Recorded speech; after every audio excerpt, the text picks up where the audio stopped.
Hey guys, it's Rob from sortitoutside.net and I've got episode 9 of my Boreham Wood career.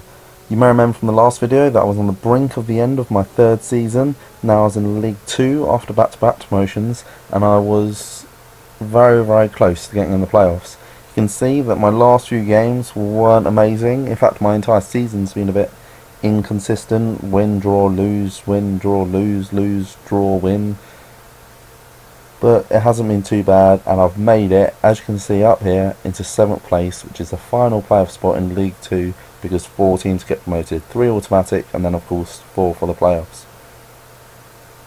You can see I did actually drop out of the playoff positions right at the end, but then on the last of the season I got that win over Barnet and made it into 7th place, which is the most important thing, and I'm through to the playoffs. I also have very limited injuries, and I'm going to be playing Wrexham, who have had a much better season than me, flirting with automatic for quite some time, but then only just managing 4th. However, I have beaten them both times this season, 3-0 at their ground and 4-2 at my ground, which is pretty good going. That's enough to fill me with a bit of confidence, even if my form isn't great. Their form isn't great either. Okay, they haven't lost in the last 3. Before that, they lost 3 in a row. So it's a bit hit and miss from everyone. It's because League 2 is just so incredibly close. And anyone could get promoted. Anyone can go down. And that's how, despite 2 back-to-back promotions, I've managed to find myself in the playoffs once again. And anything can happen. This was the first playoff leg against Wrexham. Only the 1-0 win in not the most amazing game, only 4 shots on target. Frank de Mouge got injured. You remember he's my top scorer in the league this season, big target man up front. But who knows, I did say in the last video that Kudus Oyenugu was going to be probably not good enough to keep with me for too much longer, but he's still getting the goals. I've got faith in him. He got the goal here. His stats haven't been amazing. Okay, 15 goals and 18 looks good, but he got a lot of those as a sub. But I gave him the chance to come out today and play, and he got the goal. Here is the goal. Not amazing by any stretch, but you remember from previous videos that this is how I like to play: quick, short passes, working the ball up the pitch, and the ball gets left for him and he can smack it in from the edge of the box in the corner, 20 yards out. Doesn't get much better than that. The second leg was a bit more exciting. You actually see that they actually got a 91st minute goal, so it wasn't too dramatic at the end, but I did concede very early on and they missed a penalty, so it could have been a lot closer. You can see the stats were very close, and for once I was dominated for possession. Not really playing the sort of football I'd like to play, but I was away from home and I was under the cosh quite a bit. After all, they needed to get another 2 goals. Obviously they got the 1 back in injury time, but for most of the game they were chasing 2 extra goals.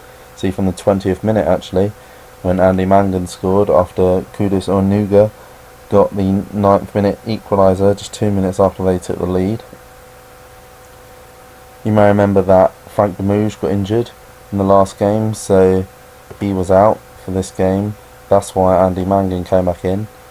He's a lot pacier. I'm always talking about this, aren't I? I have faith in these pacey players, and I want to play that sort of football. I really am thankful for Frank de Mouge to being so good, getting all these goals, but he's just not the sort of player that I want to have in my side, unfortunately. He has got that more Grant Holt thing about him. But he's done the job for the season, and after this 3-2 aggregate victory, I'm through to the playoff final. And this is a bit of a lucky goal really. Picks up the ball, runs from inside his own half, and he's the hero once again. After this, I'll have a quick look at the information screen. I think last time I looked, the only player that had joined the favoured personnel since I'd taken over was Vincent Perigard, who I let go in January on a free transfer. The fans were not happy about that.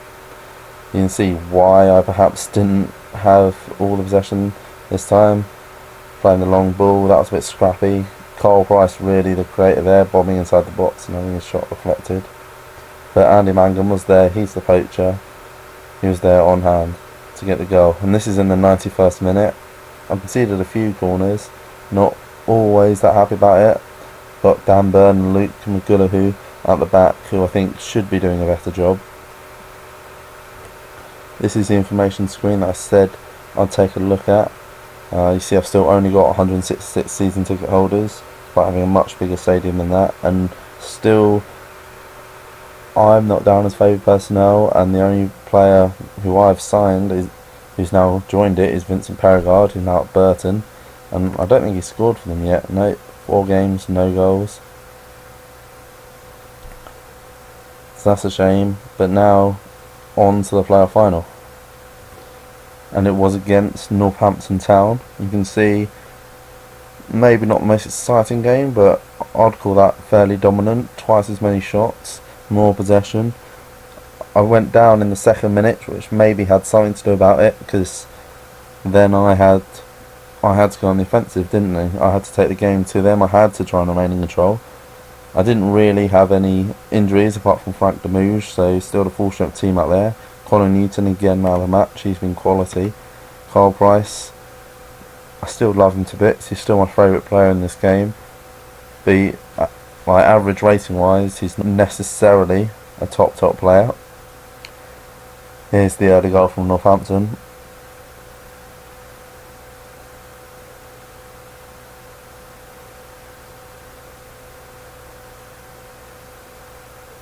And it's another header. I keep bigging up my centre defenders, and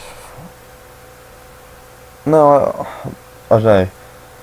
Their ratings are always brilliant, and yet somehow whenever I watch how we conceded, it seems to be from a big ball into the box. So maybe that's just the way the teams play. Maybe all their chances are big balls into the box, and that's why they get great average ratings. Because they've got to clear so many, and then the odd one that goes in, those are the ones I see, I guess. There's Ononuga, once again being the hero, scored in every playoff match. His 2nd season with me, and there we have it. I was promoted. I won 2-1. This is my 3rd promotion in a row. Sorry I'm not expressing more excitement in these videos. I've already watched it. Like I said, watching it live seems to take far too long, and the videos are huge because there's so much action to watch. So I hope you're enjoying just following my career and seeing how I do, seeing the players I sign. And really, I think the most exciting thing is watching how Carl Price develops. Still only 18 years of old, played 46 games this season, 6 goals, 13 assists. He's still brilliant. I mean, just look at the amount of stats he's got above 12. That's, you know, championship ability. He could easily be playing the championship right now. He's down with me in League 2, and he's still so flexible. Unfortunately, he's lost half a star according to my coaches, but he's still definitely good enough for the championship. And he hasn't had too many injuries this season. Well, of course you can see he's tired. I mean, how many games has he played? 81 games already played at the tender age of 18 years old. He'll be hitting the century mark possibly before he turns 19, which is very, very impressive. And I think that's about it for this video. I'll do another video, of course, when the new season starts, once I've had a chance to go through the summer, make some changes to my squad, and then we'll have a look at what happens in January and at the end of the season. I'll be very, very surprised that I can get 4 back-to-back promotions. I've really scraped my way through these 3 playoffs every season, often the last place in the playoffs, but at least I've got the players that can perform in the big games.